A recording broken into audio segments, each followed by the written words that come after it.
Good morning, good afternoon, good evening, depending on what time you're viewing this podcast. This podcast series we call Race, Culture, and the Church. Race, Culture, and the Church. We're almost up to 40, I believe, podcasts that began 1 week after the murder of George Floyd. And we've entered into this space of race, culture, and church, and hopefully are able to check each of those boxes or circles in a Venn diagram, if you like. But we at least hit 2 out of 3. But I'm pretty confident that we'll hit all 3 today. And so I invite you to go back and peruse our portfolio of videos, podcasts.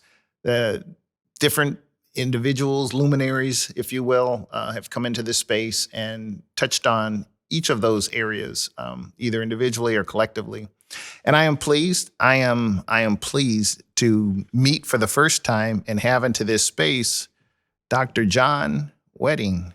Welcome. Thank you so much for having me. It's a pleasure to be here. It is an honor to be here. You were introduced to us by a mutual acquaintance, and she shared that you really need to talk to this gentleman. And so just the brief interaction that we've had thus far, I couldn't agree more. So thank you. I understand that Sacramento is not your place of birth. That's correct. I was actually moved here. My mother moved my sister and I out here when I was about 7 years old. So about 40 years now. I've been a resident of Sacramento. Primarily lived in Oak Park, in different areas and surrounding kind of the center of town.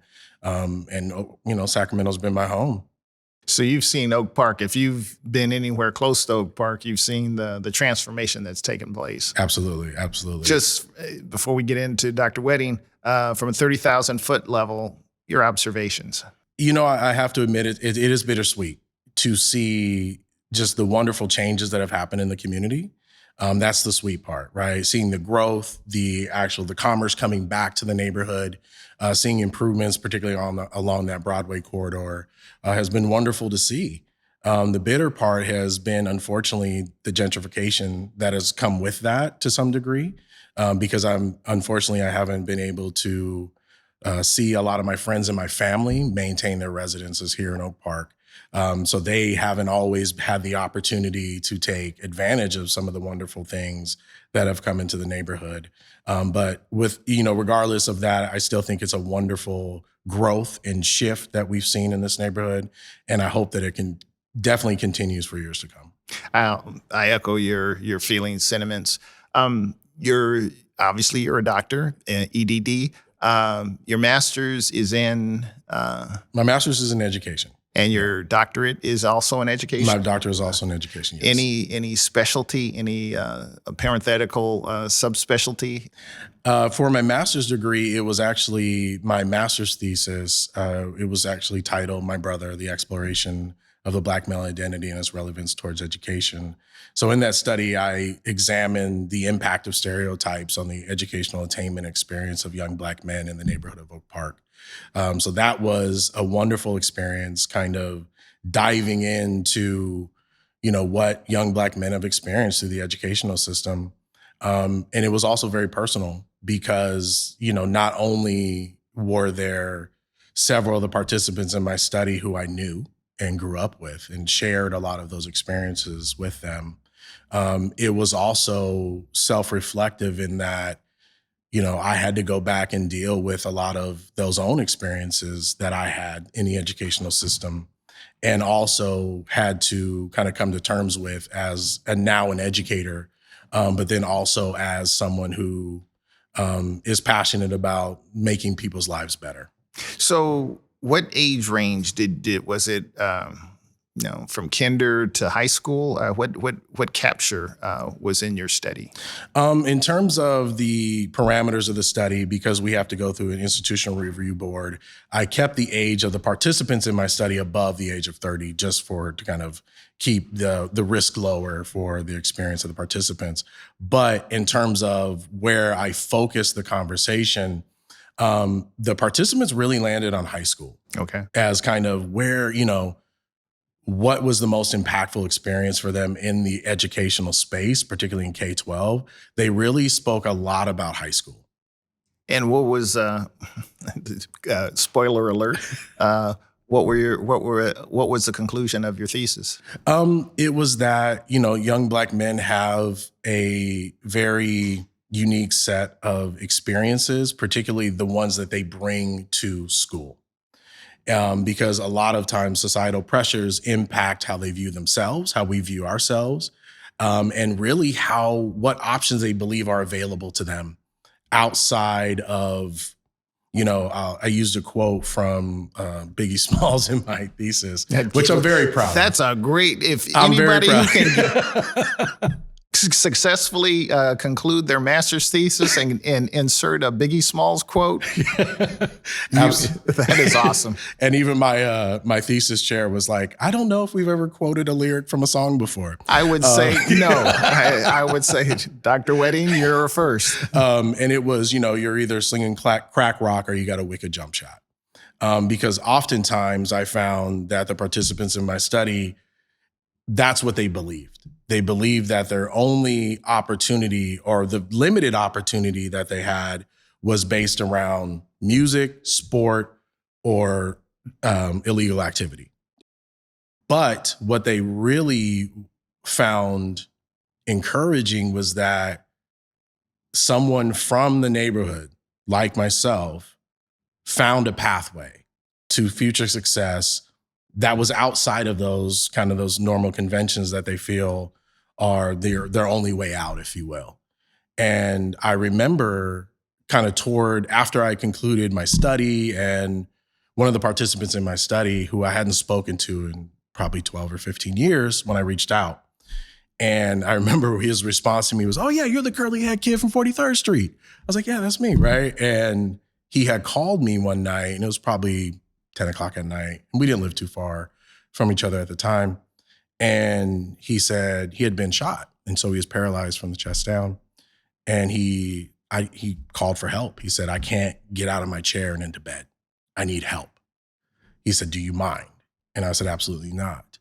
And here was this man who was kind of the king of the neighborhood at the time, if you will. And he was about 6'4" prior to being shot.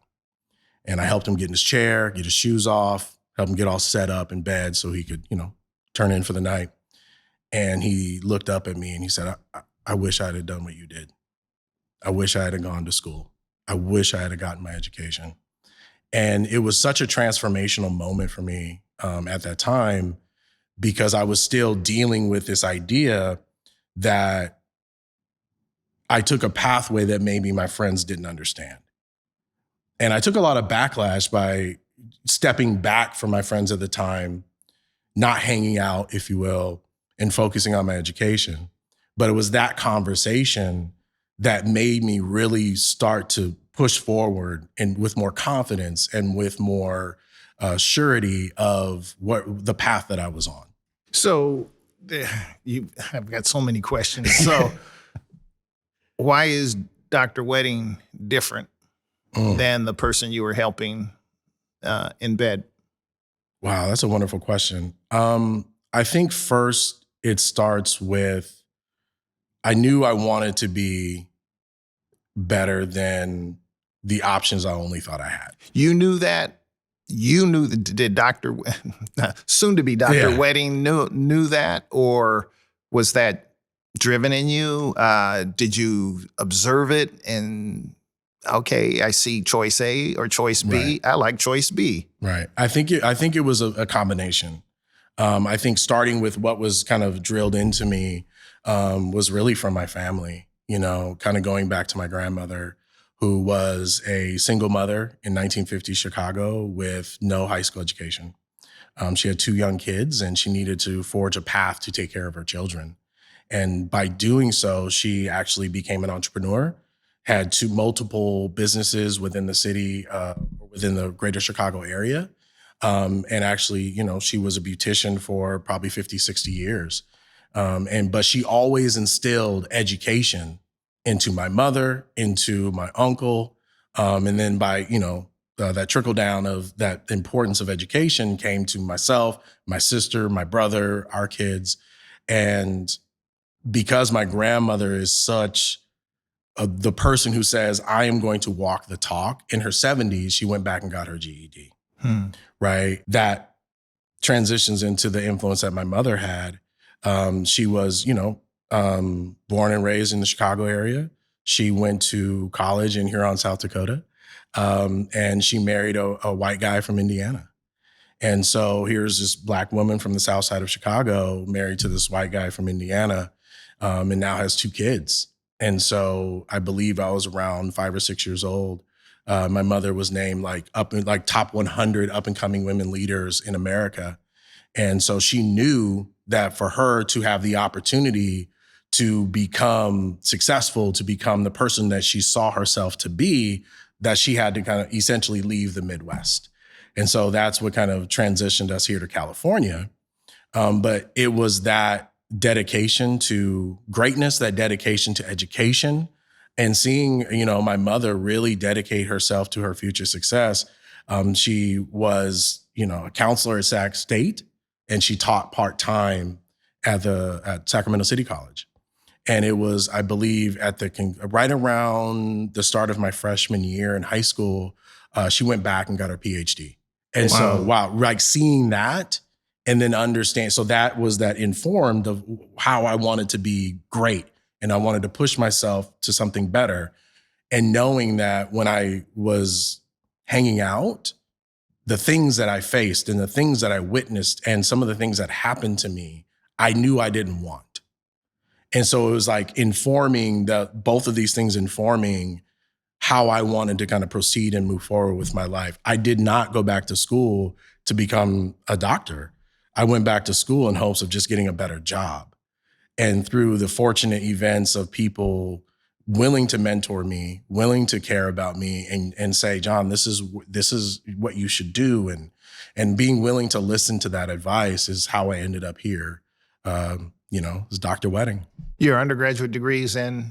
Undergraduate degree is in a bachelor's of career and technical studies from Sacramento State. Okay. Yeah. So when you left Sac High, where did you graduate? I've actually finished high school down in Santa Barbara because my mother was finishing her PhD. So she graduated with her PhD around the same time I graduated with my high school diploma. So when you graduated high school, what was your aspiration? What did you want to do? I just wanted to come back home. I miss my friends. I just wanted to be back in Sacramento. And I did. I came right back. I was accepted to Sacramento State. I attended as a freshman to Sacramento State. And unfortunately, within the first year, I was academically disenrolled because I decided it was more important to hang out instead of attend class. And so that's what kind of, propelled me for the next several years to work a lot of jobs that were just allowing me to barely eat and barely pay the bills. And so from there is kind of where the story kind of began for me, I guess. I can only imagine in my mind's eye what that picture looked like, you helping a high school friend that was paralyzed, chest down. He probably didn't have someone like your mother. Yeah. I don't know, right, but I'm just guessing that he didn't have someone like your mother or your grandmother or someone to paint a picture, to help paint a picture of, with all due respect to Biggie Smalls, it's I hear your array of options, but there are other choices. Yeah. Stepping back from all of that, where do you see present day? You go as far as you want with that in terms of career-ending responses. How would you evaluate our Sacramento area, Oak Park area, public school education? I would say that there's so many tremendous and passionate educators who have come from all over the country to participate in our educational system here in Oak Park. So whether it's St. Hope, whether it's Fortune School of Education, there are so many people who are passionate about providing opportunity to close that educational gap for our children here in a charter. In a charter. Okay. Right. And unfortunately, there's still a connection between the charter and the public school system. Absolutely. Right. But I think the fact that people come here from across the country to better, fix the educational system or improve the educational system, if you will, for our students here. I just think is just tremendous to be a part of, and tremendous to see. I know just in my brief time in K-12 education, some of the mentors and the people that I've had the opportunity to work with and work for was transformational in my own journey as an educator. And even to this day, I still will reach out and thank them, still will reach out and try to gain some of their wisdom as I continue my educational, pursuits and journey as an educator at the university level. Do you have children? I do. I have 4 daughters. Are they in public school?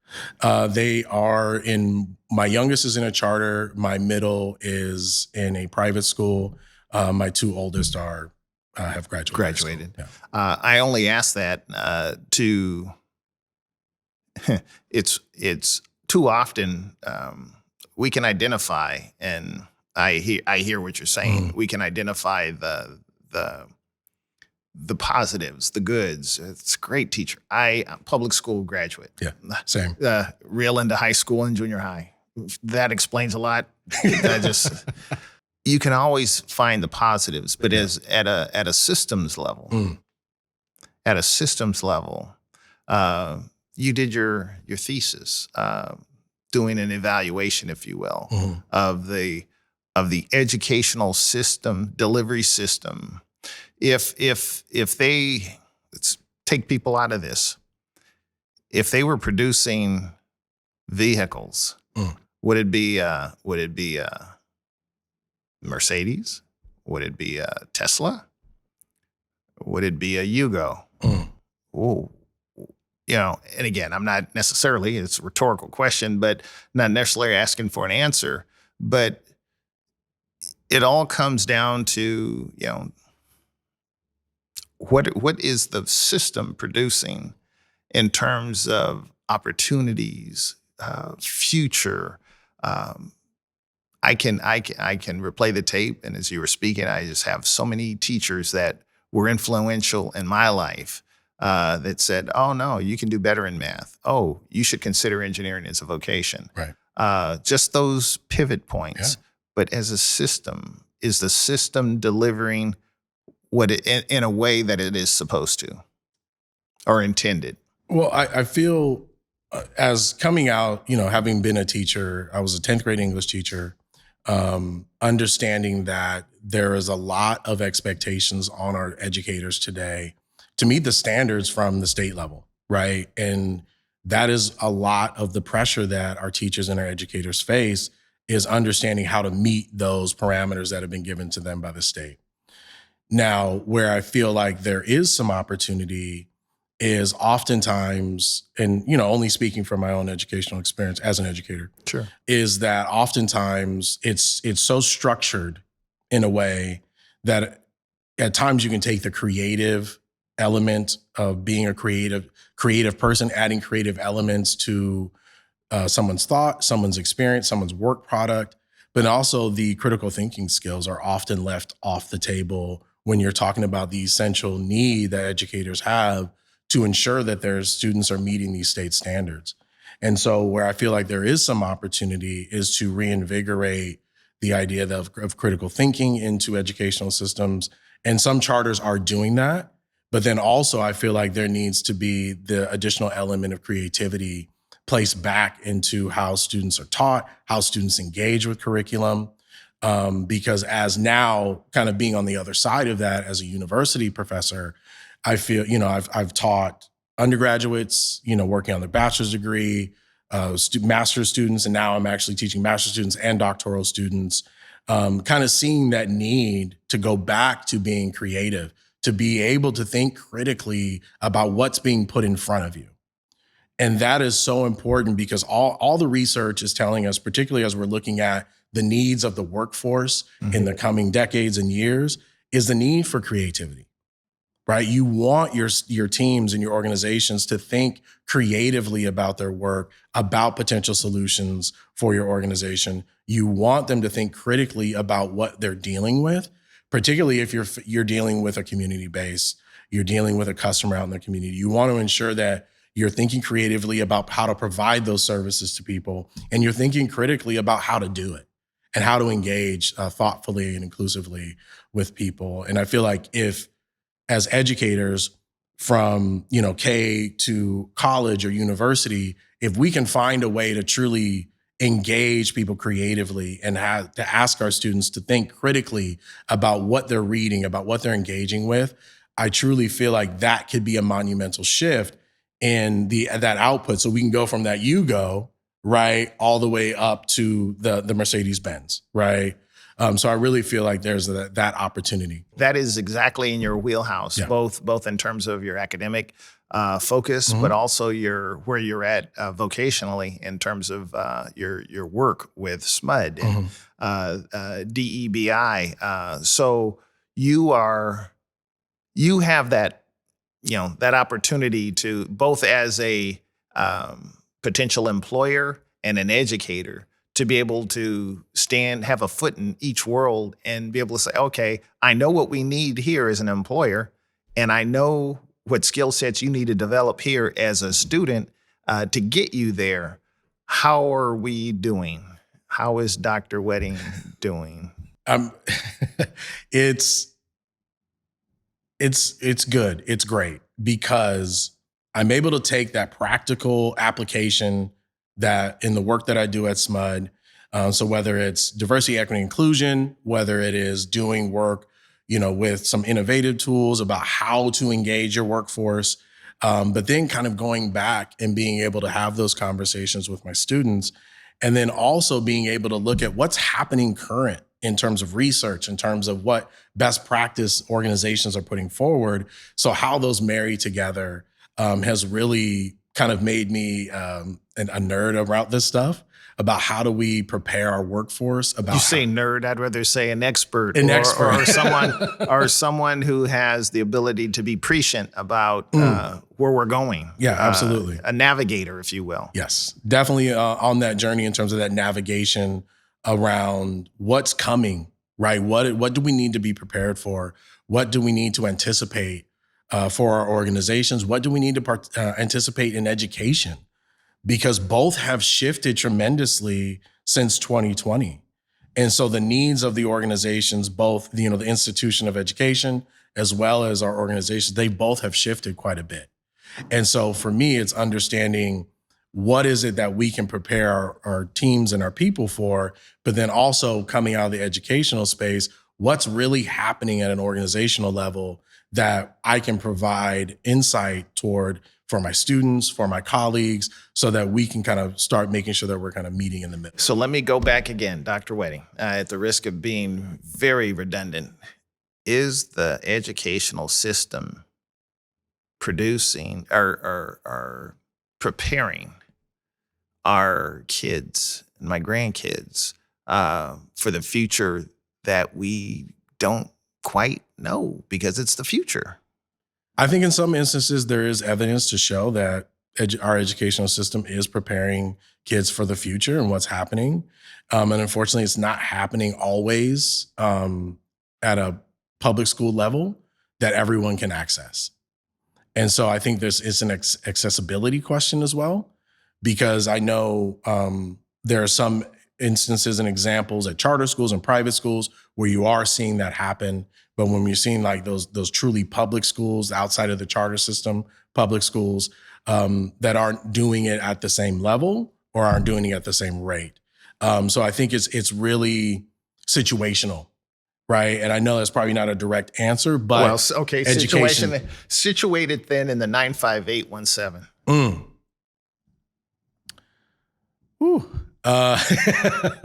I said we have some opportunity there. That's a kind word of saying there's definitely room to grow. There's always room to grow. That's just one of how I kind of go about my operating, is that, even though I know in several instances people see me as an expert in the field or an expert facilitator or teacher, instructor, I still believe I have opportunity to get better. And I think as long as in whatever pursuit you have, as an educator, as a professional, always maintain a beginner's mindset. That's so important. So even if one school is doing it at a tremendous high rate and high success rate, there's always room to get better. And even when the school may not have the high success rate, they should always be looking to get better, because that's how we evolve. That's how we grow. That's how we maintain our skill set. And that's how we maintain the viability to continue to develop students, to develop future leaders, is maintaining a beginner's mindset, regardless of how long you've been in your field or how many times someone has called you an expert. So I hear you. I do hear you, doctor. Are we, what grade would you give us? Let me ask that. Because I'm pushing, because if we don't have, and your CV speaks of being able to measure success, whatever that looks like. And maybe that's the question I'm fumbling for. Right. What does success look like? Right. That I have a degree from college. I get out of high school. I have a degree from college. Yeah, I got 6 figures of debt. And I might get to work, cobble together a couple of jobs, 1099s, and that's success. I got you through college. Yeah. Where are we going? I mean, what does success look like? I think it's, for me, and I'm always really mindful about how I talk about the choices people can make around education or career. Primarily because a lot of people can find and have found tremendous success without a formal education, right? Some of the most successful people, at least in my lifetime that I'm aware of, have, didn't always go through your traditional academic pursuit to become successful. And so I think it's also providing understanding about how students can do that. So it's maybe providing them a way to be entrepreneurs, providing them a way to understand that, hey, maybe right now college may not be for you, but here's a way for you to make a livable wage, to be successful. And then maybe in the future, education and going to college might be for you. And I know I sit here with an EDD talking about that and maybe not being an option for everyone, but I was 36 when I went back to get my bachelor's degree. And I wanted to mention that because it was almost out of necessity that I went back to get my education. I didn't have a job. I had been laid off, right? And I knew I had to do something. And I had been looking for work for 6-8 months and could not even hardly get an interview. And so the next best option for me in my mind at that time was, well, I might as well go back to school. And that's what really started to kind of build on top of one another and provide those opportunities for me, because education was transformational for me. It literally changed my life. And I've seen it change the lives of so many people. It is empowering. It provides opportunities that we didn't know were there. I mean, it really exposes us to things that we didn't know were an option for a career, or it opens our mind and our world to things that we were not aware of. And so even though, yes, education, getting that degree can and could lead to a wonderful career, it's also the experience that is so important about education, just like the experience of life. Because if I hadn't struggled and flunked out of college at 18 and then spent the next 18 years or, working jobs that barely paid, joining the army, joining the military and traveling overseas, if I hadn't had those experiences, I wouldn't be able to appreciate where I am today based on this educational experience. Well said. I know I'm running out of time. Our great podcaster, Drew Escobar, has given me the high sign. I have to ask, though, everything you said, apply that to the Black and brown community. What tangible things would you say, if I don't say we're doing triage, but right now, what are those areas that you, from your perch, you would say, we need to focus on this if we want generational change? I think what I would first say is And I've had this conversation with a lot of my students, if those who were my high school students or my university students now. I still get texts from my students. That's awesome. From 10 years ago. That is, hey, Mr. Wedding, hey, that is awesome. And what I often tell them is first decide what you want your life to look like, not what you want to do. Because we get caught up in these social norms around, you need to be a doctor, you need to be a lawyer, like these titles, as opposed to where do you want to spend your time? Because ultimately oftentimes you spend more time at work than you do at home, particularly in that 5-day work week, Mm-hmm. right? Mm-hmm. And so that's where I really start is what do you want your life to look like? And create that vision and that destination in your mind. And get on that journey. Whatever that journey is for you, and that journey for me happened to be education. And life doesn't stop. So when you're on that journey, you have to understand you're going to face obstacles. You're going to face challenges. All the things that were obstacles and challenges for you prior to starting your journey toward your vision and your destination are going to be present. And so you have to be committed to what it is you want to achieve and where you want to go. Because there were times where I didn't know where my next meal was coming from. There were times when I wasn't 100% sure where I was going to sleep that night. But I stayed committed to that vision and that dream that I created for myself. And the opportunities started to come. They didn't always look like I thought they would, but I took advantage of them. I surrounded myself with good people, and I stayed committed to what that vision was for my life. And that is what I truly try to share with my students and people I have conversations with is wherever you want to go, you have to stay committed to that. And oftentimes you may feel like you're going broke for that dream, but stay on that path. And if you keep your feet moving in that direction, you will ultimately land there. That's incredible advice. And it flies in the face of, I would say contemporary culture. Maybe I'm that old guy. Get off my lawn. But we live in a microwave society, Right? Where there's this compelling desire for instant gratification. Right. I bought a lottery. I didn't, but for example, I bought a lottery ticket. I'm expecting to scratch off and get $1 million. Right. And we highlight and we profile look, this person bought a lottery ticket. Why don't you profile all of the millions of people that scratched that ticket and it didn't pan out, so one person can win the lottery, Right. if you will. Right. That's what we can get caught up into, that false image of, boy, it can happen quickly. Right. Right.